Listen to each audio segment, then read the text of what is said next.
यश रूप चरणों शरणं जय सद्गुरुदेव जय पद शरणं श्री यश रूप चरणों शरणं जय सद्गुरुदेव जय पद शरणं श्री यश रूप चरणों शरणं जय सद्गुरुदेव जय पद शरणं श्री यश रूप चरणों शरणं जय सद्गुरुदेव जय पद शरणं श्री यश रूप चरणों शरणं जय सद्गुरुदेव जय पद शरणं श्री यश रूप चरणों शरणं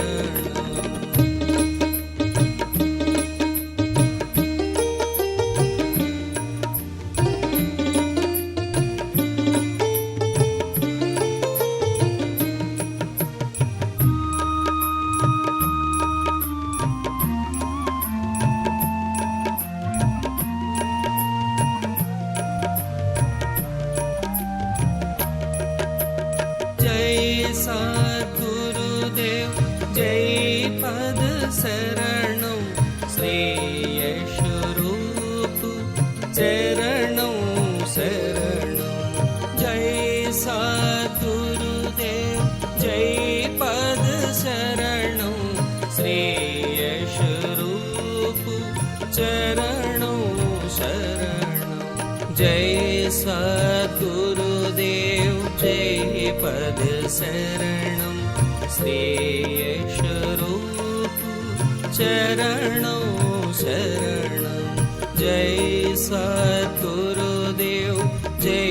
पद शरणं श्री यश रूप चरणों शरणं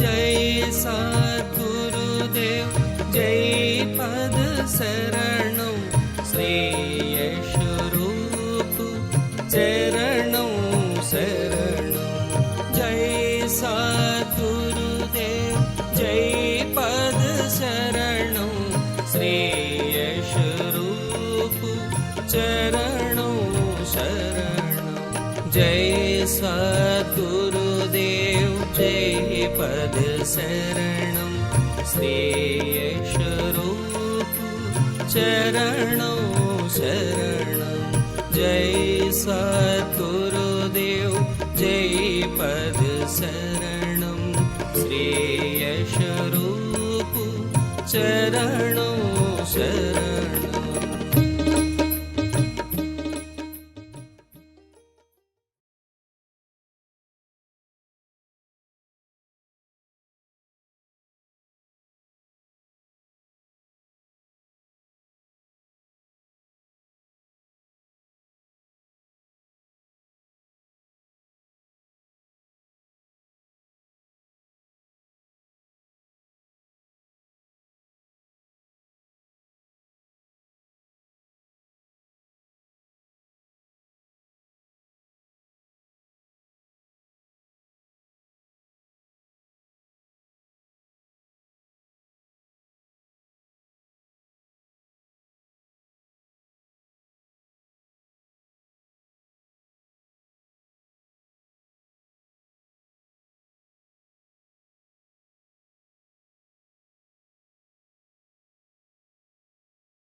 पूज्य माता और बंधुओं,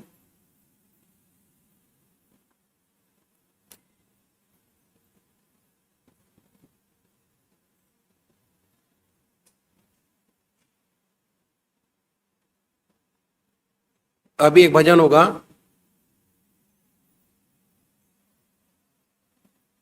और भजन के साथ साथ सभी भाई बहन अपने अपने इष्ट का ध्यान करेंगे, जिसको जो मानता है। जिसको जो मानता है उन्हीं की आराधना करेंगे। इष्ट का मतलब आपके इष्ट देव, चाहे वो निराकार हो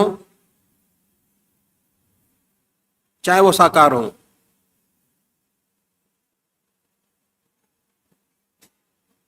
अगर देखा जाए तो भक्त दो प्रकार के, एक साकार पुजारी और दूसरे निराकार।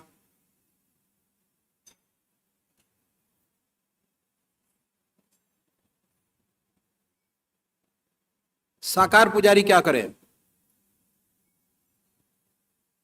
सबसे पहले यह निश्चित कीजिए कि परमात्मा की कौन सी मूर्त, कौन सी सूरत, कौन सी शक्ल,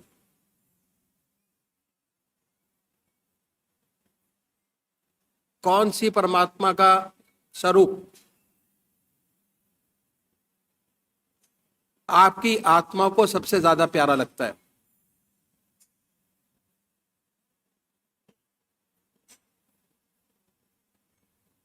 जिसका रह रह के ख्याल आता है आपको,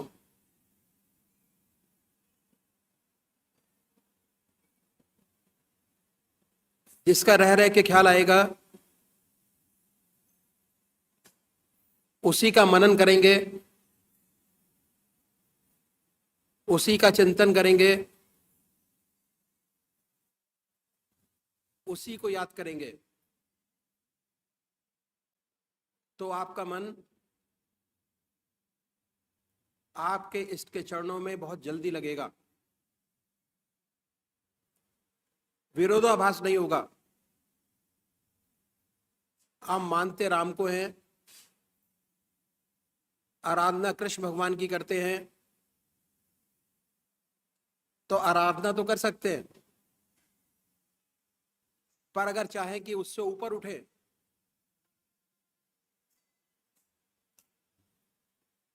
ध्यान की असली स्थिति, असली आनंद आपको प्राप्त हो जीवन का,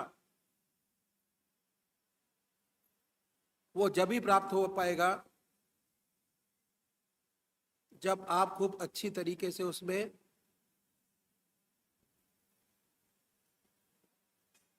आराधना करेंगे, आराध्य होंगे। तो ये बहुत जरूरी है। साकार पुजारी ये निर्णय करें, जैसे मैंने आपको बताया कि परमात्मा की कौन सी मूर्त, कौन सी सूरत, कौन सी शक्ल, कौन सा नाम आपको सबसे ज्यादा प्यारा लगते हैं, उन्हीं को मानिए। उसके बाद अगर आपने पूजा का कोई स्थान बनाया हुआ तो स्थान पर जाएं,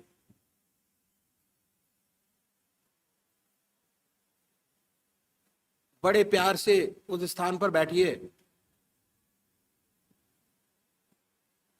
आसन लगाइए, सुख आसन से बैठें,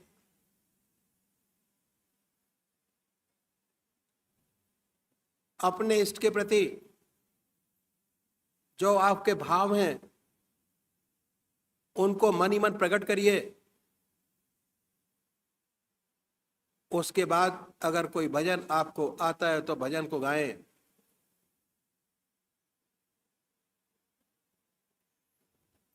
अगर भजन नहीं बनता तो भावना बनाए कि ये प्रभु हमारे पर कृपा करिए, जो हमारी जिंदगी की प्रॉब्लम्स हैं वो समाप्त हों, वो कम हों। अपने मन को अपने इष्ट देव के प्रति अर्पित करिए। उसके बाद धूप दीप जलाएं,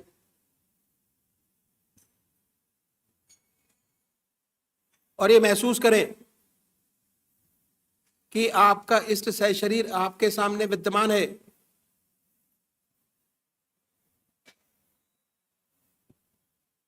बड़ी बड़ी आंखें हैं, गोल चेहरा है, चटाएं हैं, सर्पों की माला है। जो आपको अपने इष्टदेव की मूर्त सबसे ज्यादा अच्छी लगती है, जिसको बड़े आराम से आप चित्रित कर सकते हैं अपने सामने बनाए। बड़े प्यार से, बड़े प्रेम से, बड़े आनंद में अपने इष्ट देव के चित्रण को देखिए अपने सामने। और जब वो चित्र सामने स्पष्ट हो जाए,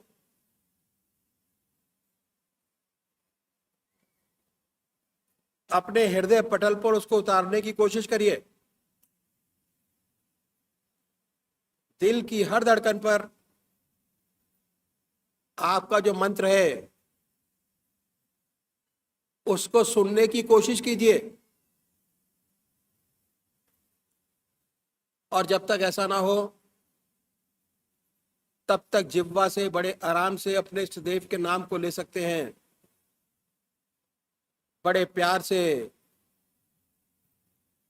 राम, बड़े प्यार से ओम, ये महसूस करें कि दिल से निकल रहा है और हम उसको सुन रहे हैं। दूसरे वो भाई हैं जो निराकार भगवान के उपासक हैं, परमात्मा की मूर्ति को नहीं मानते। कहते हैं परमात्मा तो कण कण में व्याप्त है, हर जगह है। वो क्या करें? बड़े प्यार से बैठिए, आनंद में बैठिए, धूप दीप जलाएं और ये महसूस करें कि उनके हृदय से जो उनका सबसे प्यारा नाम है ओम, अल्लाह, वाहेगुरु, निकल रहा है और वो उसको सुन रहे हैं। और जब तक ऐसा ना हो, बड़े प्यार से उस पवित्र नाम को आप जिह्वा से ले सकते हैं। ये दो तरीके बताए हमारे बुजुर्गों ने परमात्मा को याद करने के। जो भी जैसे अपने इष्ट देव को याद करे, बड़े प्यार से कर सकता है। और ऐसा तो होता नहीं कि हमेशा याद बनी रहे। जैसे ही आप ध्यान करने की कोशिश करेंगे, अपने इष्ट देव को याद करने की कोशिश करेंगे, थोड़े टाइम तक तो आप अपने इष्ट देव की याद कर पाएंगे। उसके बाद आपका मन आपके इष्ट विचारों की दुनिया से हटकर दूसरे विचारों में चला जाएगा। फिर आप उन विचारों को साइड लाइन करिए, हटाइए, अपने इष्ट देव की याद करें, फिर हटाएं, फिर याद करें। अगर ऐसा अभ्यास करेंगे तो इतनी पक्की आदत आपकी बन जाएगी कि कुछ ही समय में जैसे ही आप अपने इष्ट देव को याद करेंगे, आपका इष्ट आपके सामने होगा और बड़ी आनंदमय स्थिति आपकी होगी। अपने इष्ट देव को देखते होंगे, बड़ी सुंदर स्थिति होगी। और जैसे ही सुबह सुबह अपने आपने इष्ट देव के दर्शन किए, सारा समय बड़ी सुंदरता से समय व्यतीत होगा और पूरा कार्यकाल उस दिन का बड़े आराम से अपने इष्ट देव की याद में बीतेगा। और जो काम करेंगे उसमें भी बड़ा जोश और आनंद आएगा, क्योंकि आप ताजगी महसूस कर रहे हैं। मन के अंदर कोई विचार नहीं, पहले का नए विचार आएंगे, नया काम होगा, बड़ी सुंदर स्थिति आपकी प्राप्त होगी। तो अभी एक भजन होगा और भजन के साथ साथ सभी भाई बहन अपने अपने इष्ट का ध्यान करेंगे। जय सतगुरुदेव, जय पतशरण। दिल में न जाने सतगुरु क्या रंग भर दिया है। दिल में न जाने सतगुरु क्या रंग भर दिया है। छोड़ेंगे ना ये दर तेरा, इकरार कर लिया है। छोड़ेंगे ना ये दर तेरा, इकरार कर लिया है। दिल में ना जाने सतगुरु क्या रंग भर दिया है। जिस दिन से पी लिया है तेरे नाम का ये प्याला, जिस दिन से पी लिया है तेरे नाम का ये प्याला, मुझको खबर नहीं है, मुझको खबर नहीं है मेरा दिल किधर गया है। मुझको खबर नहीं है मेरा दिल किधर गया है।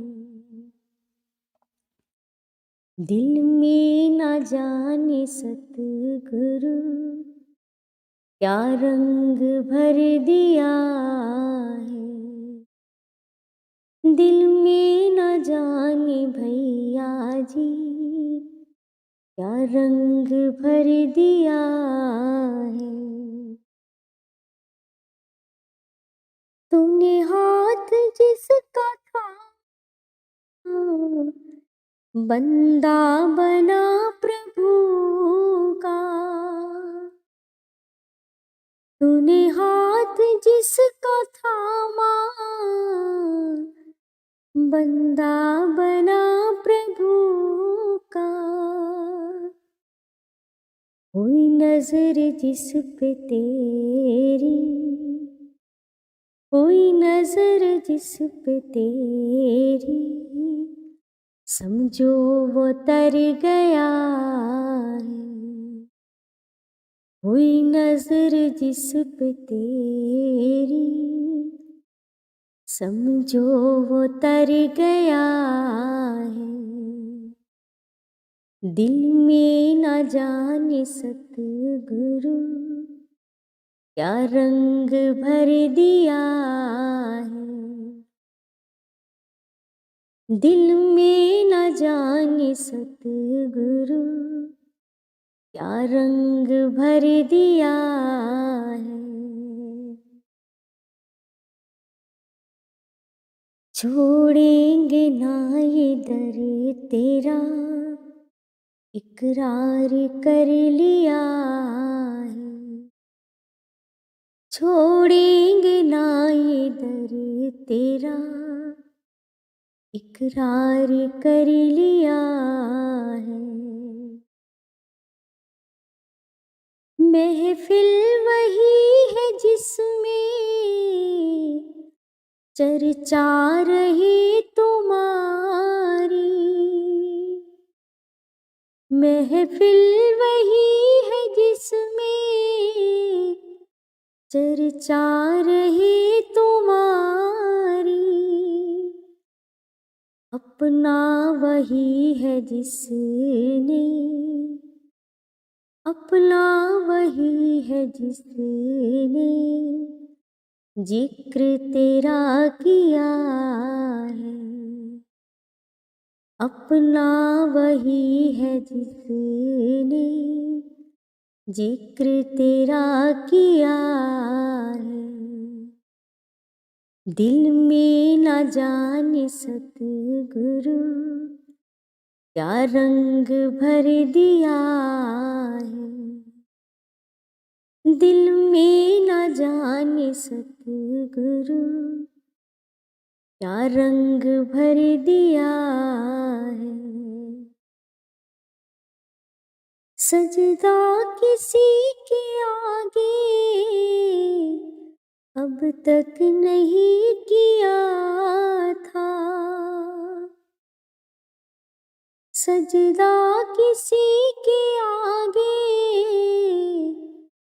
अब तक नहीं किया था। सजदा जो अब किया है, सजदा जो अब किया है, झुक कर ही झुक गया है। सजदा जो अब किया है, झुक कर ही झुक गया है। दिल में न जाने भैया जी क्या रंग भर दिया है। दिल में न जाने सतगुरु क्या रंग भर दिया है। छोड़ेंगे ना ये दर तेरा, इकरार कर लिया है। छोड़ेंगे ना ये दर तेरा, इकरार कर लिया है। दिल में न जाने सतगुरु क्या रंग भर दिया है। दिल में न जाने सतगुरु क्या रंग भर दिया है। इकरार कर लिया है, क्या रंग भर दिया है। ओ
भैया जी सत्संग में परिवार के लोग हम बड़ी विद्वान हैं।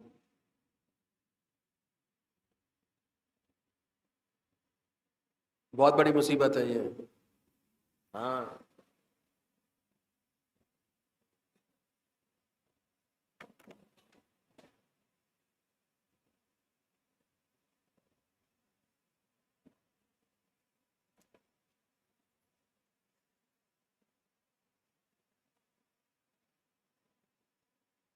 कहाँ से आए हैं आप?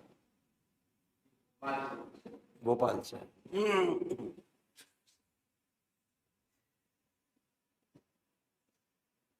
भोपाल से आए हैं, परिवार सहयोग नहीं करता, नहीं करेगा।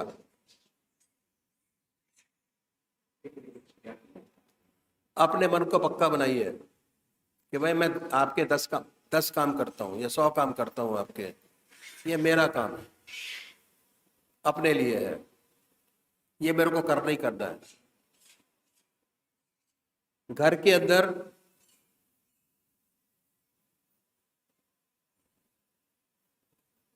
जो बच्चा बीमार रहता है, कुछ नहीं कमाता, कोई काम नहीं करता, उसको भी तो एडजस्ट करते हैं हम लोग। माँ भी एडजस्ट करती है, भाई भी एडजस्ट करता है, बहन भी एडजस्ट करती है कि ये तो ऐसे ही है, इसको ऐसे ही चलाने दो घर के अंदर। समझ रहे हो नहीं? आप स्ट्रांग होंगे, अपनी बात पे अड़े रहेंगे, सत्संग के समय पे सत्संग में जाते रहेंगे,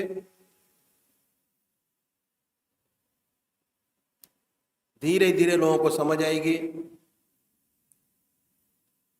और सबका सहयोग आपको मिलेगा। ऐसे बहुत से केसेस हैं हमारे पास। बचपन से आता था बच्चा,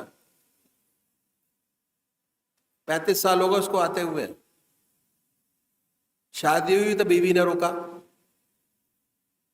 ससुराल वालों ने रोका,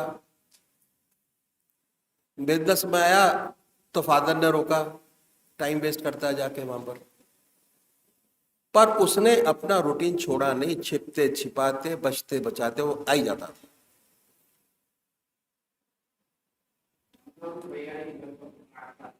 हाँ, बहुत अच्छा है, कोई प्रॉब्लम नहीं है, आप अपना काम किए जाओ, ठीक है। तो वो आता रहा, बराबर आता रहा। उसके बच्चे की शादी थी, हम उसके बच्चे की शादी में गए, उसकी बहन ये बोलती है, उस सत्संगी भाई की बहन बोलती है जो सत्संग में नहीं आते, कहते हैं मान गई इस आदमी को, भाई को अपने, छिपते छिपाते सब कुछ उल्टा सीधा करते हुए, कभी झूठ भी बोलना पड़ता था, कहते मैं बिजनेस ट्रिप पे जा रहा हूं बाहर, जाता था सत्संग में, करते कराते आज उसके घर की यह हालत है कि वो, उसके मिसेज, उसकी बहन, उसके बेटे दोनों, उसकी बेटी, सारे एक साथ घर के अंदर बैठते हैं सत्संग करने के लिए। अगर आप स्ट्रांग हैं, आपने चीज को समझा हुआ है, आप बराबर लगे हुए हैं, तो जब 99% आप अपने घर की सेवा कर रहे हो तो 1% उनका भी, आपका भी हक बनता है उनसे सेवा लेने का। 1% की बात कर रहा हूं, और हमारे लिए 1% काफी है कि नहीं मेरे को करना, आपको जो कुछ करना है कर लो, घर से निकाल दो, चला जाऊंगा, मगर मेरे को करना यही है, अपने लिए करता हूं।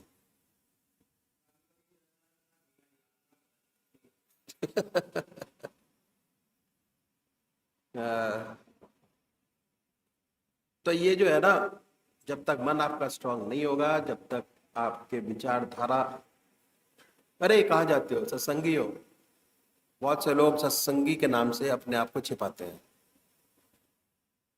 कह नहीं पाते,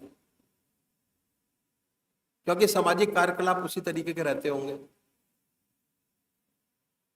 बहुत से ऐसे। मगर स्ट्रांग है, जिज्ञासा पक्की है, ऐसा हो नहीं सकता कि आपका परिवार आपका साथ ना दे। गिव एंड टेक है। अगर 70 चीज आप अपने परिवार को देते हो तो 30 चीज अपने लिए उनसे मांगने का हक रखते हैं।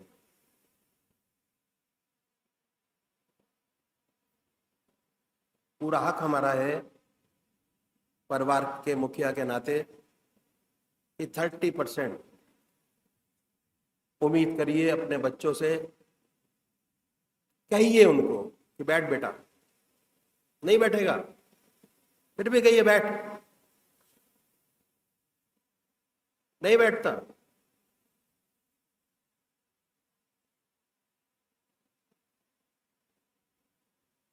समझाइए। और समझाएंगे कब? जब आप लिटरेचर पढ़ोगे। लिटरेचर पढ़ने के लिए ब्रजमोहन वचनामृत में अक्सर कहता हूं कि बहुत बढ़िया चीज है, सारी चीज उसमें मौजूद है। मैं नवसारी गया हुआ था प्रोग्राम के अंदर, मेडिकल स्टूडेंट कहता मैं नहीं मानता, मैं नहीं मानती परमात्मा को। मैंने कोई बात नहीं, 2 घंटे लिए होंगे उसने अपनी सारी बात कहते हुए। जब उसको समझ आया, अगले दिन सुबह अपने आप पूजा की थाली लेके आ गई। मैंने कल तो तू ये कह रही थी कि मैं भगवान को मानती नहीं हूँ, आज कैसे? कहते नहीं मानती थी, दबे हिसाब से मानती थी, कृष्ण भगवान को मानती हूँ और उन्हीं का मंत्र लूंगी। ऐसा नहीं है, होता है, ठीक है, तो बहुत जरूरी है। 99% आप घर के सारे काम करते हैं उनके हिसाब से, तो 1% आपका भी हक बनता है कि अपने हिसाब से अपने जिंदगी को चलाए।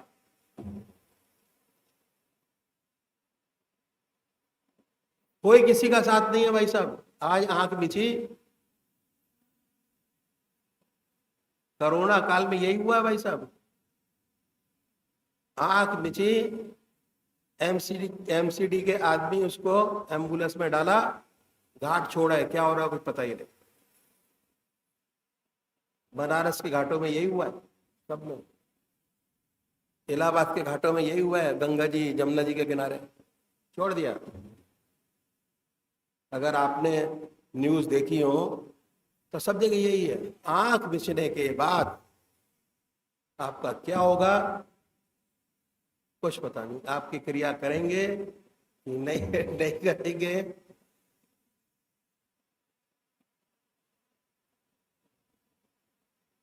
ये हुआ है। इट इज प्रैक्टिकल बता रहा हूं आपको मैं।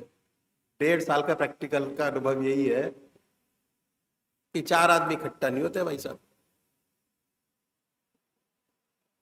बहुत से लोग तो अपने बुजुर्गों को सड़कों पे छोड़ के चले गए।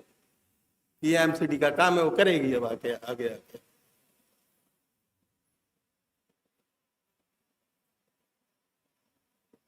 जब तक जान है तभी तक सब कुछ है, उसके बाद कुछ पता नहीं क्या होने वाला है। अगर आपने न्यूज देखी हो, वीडियोस देखी हो, तो आपको एहसास होगा इस चीज का।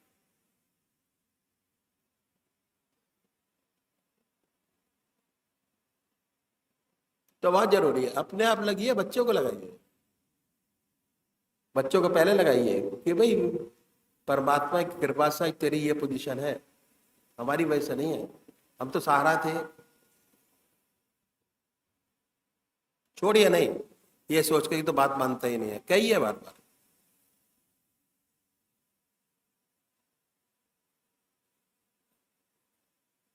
हमारा मेरा पोता है छोटा वाला, फ्लैश बहुत पसंद है उसको, और जो आजकल सीरियल चलता है उसका, मैं भूल गया, मैं बहुत देखता है वो। अच्छा मेरे पास आता है, मैंने कहा बेटा इसको बंद कर दे अभी थोड़ी देर के लिए, बैठ मेरे पास, बुला के बैठाता हूँ उसको और बात सुनता हूँ उसकी कि फलाने फ्लैश का ये बहुत अच्छा था, कि अच्छा ये अच्छा था, एक बार खाना खाते हुए ओम तो बोल के देखो कितना अच्छा लगता है। ऐसे तो संस्कार पड़ेंगे।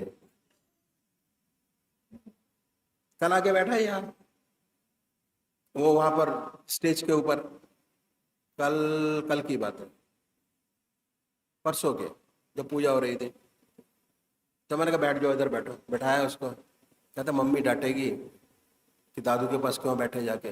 मैं कहा नहीं मम्मी कुछ नहीं कहती, तो बैठ यहाँ आराम से। बैठा दिया उसको। अगर आप पूजा कर रहे हो, आपका पोता आपकी गोदी में आके बैठ जाए तो बड़े प्यार से बैठा होते हैं, हाँ बेटे बैठ, हाथ जोड़। तो जो आप पा रहे हो, जब तक ट्रांसफर नहीं करोगे तो कैसे होगा काम, बताइए। बैठा दिया उसको, बैठा हो। फिर वो कहते मम्मी ने देख लिया डांटेगी, अब मैं कहा ना, कह देना दादू ने बैठाया था। बहुत जरूरी है। अपना टाइम पास होता है भैया परमात्मा के नाम लेते हुए, वो उसी के बारे नाम दिया जाता है। तो ये सारी चीजें हैं, प्रैक्टिकल रास्ता है। जब तक आप हमारा लिटरेचर ब्रह्मोहन वचनामृत नहीं पढ़ेंगे, तब तक आपको पता नहीं लगेगा कि किस तरीके से महाराज जी ने 3 आदमियों से सत्संग शुरू किया, आज लाखों में है। और दुनिया में ऐसी पद्धति है ही नहीं जो आपके सामने है।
अनमोल वचन। अखिल भारतीय संत मत सत्संग के संस्थापक और गृहस्थ में आनंद योग के जनक परम संत महात्मा परम पूज्य श्री यशपाल जी महाराज अर्थात परम पूज्य भाई साहब जी द्वारा प्रतिपादित इन अनमोल वचनों का पालन करना अति आवश्यक है। ये वचन हमारी गृहस्थ आध्यात्मिक साधना के लिए मूलभूत सिद्धांत हैं, जो इस प्रकार हैं। हम दुनिया की हर चीज की कीमत आंकते हैं, अपने मानव जीवन की कीमत भी जाने व परमात्मा की प्राप्ति हेतु साधना करें। मनुष्य योनि एक उपहार है, इसीलिए परमात्मा को धन्यवाद देते हुए आधा घंटा प्रातःकाल, आधा घंटा सायंकाल पूजा अवश्य करें। सत्संग, सतनाम व सद्गुरु को प्राथमिकता देते हुए इसी के आधार पर ध्यान योगाभ्यास अवश्य करें व गृहस्थ के कार्यों को परमात्मा का कार्य समझकर उसी की याद में संपन्न करें। हर समय ये ध्यान रहे कि गुरु कृपा द्वारा परमात्मा की पवित्र सत्ता का हमारी आत्मा में वास है, अतः मन में निरंतर अपने इष्ट देव का जाप करें।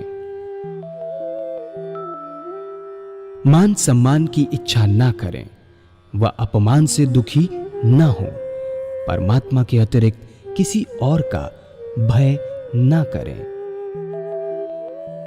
दूसरों की बुराई न करें, न सुने, सत्य व मधुर बोलें, अश्लील शब्द मुंह से ना निकालें, सभी से नम्रतापूर्ण व सुंदर व्यवहार करें। धर्म पत्नी के अतिरिक्त अपने से बड़ी से माता जैसा, बराबर की से बहन जैसा व छोटी से पुत्री जैसा व्यवहार करें। सांसारिक जीवन यापन की आवश्यकताएं अंतहीन हैं, इसीलिए अधिक से अधिक समय सत्संग में व धन परोपकार में खर्च करें। याद रखें, न स्त्री माया है, न धन दौलत, न ही परिवार। माया वह है जो हृदय को परमात्मा से दूर हटा दे। अतः निरंतर सत्संग और सद्गुरु की शरण में रहने का प्रयास करें। भोजन अपने इष्ट को अर्पण कर प्रसाद रूप में परमात्मा की याद में करें। रात्रि में सोने से पहले अच्छे बुरे कार्यों का आत्मनिरीक्षण कर उसका समुचित पश्चाताप करते हुए ध्यान करें व प्रभु की गहरी याद में ही विश्राम करें। परमात्मा तू ही है, तेरी इच्छा पूर्ण हो।